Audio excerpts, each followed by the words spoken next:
Time for an Indian Thunderstroke custom derby cover update. I've got my Thunderstroke outer primary here, and this is the first prototype of my adapter plate idea that Puritan Manufacturing here in Omaha. Good guys. They lasered that out of aluminum for me.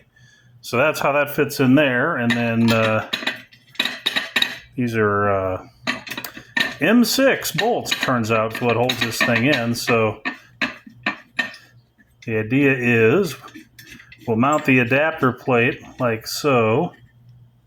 Actually, we've got, there'll be two more bolts, but I'm not going to bother putting those in right now. And then this is a test print of the first, for my first test print of the derby cover geometry, and it's pretty close. I mean, I'm gonna increase the outer diameter just a little bit. I've got another print running right now. And then one of the problems I've got is this surface that it's attaching to isn't flat, so I get this pretty big gap down here at the bottom. So what I'm going to end up doing is get a counter bore. There's like little micro standoffs on the outer primary. I'm going to get a counter bore and then counter bore the back of the adapter plate. So that'll sit down just a little. I'll show you in a second.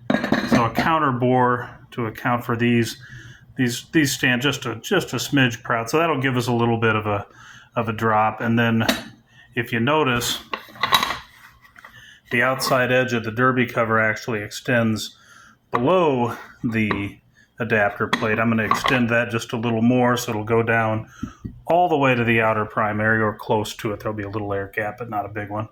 And get round 2 of the testing done. So after we get that done, I think, this is kind of coming together. I'll be just about ready to cast one. The way this is going to end up working, these little holes around the perimeter, those are just pilot holes. The laser isn't really accurate enough to where I can have them laser out the final holes. I'm going to end up drilling these out and then putting stainless steel inserts into that, so that the actual mounting bolts that hold the derby cover on are going into the stainless steel insert. So I just have them laser out a pilot hole so I get it positioned correctly, but otherwise we'll have a nice steel insert. So that is our status. Stand by. I think we're getting close. There you go.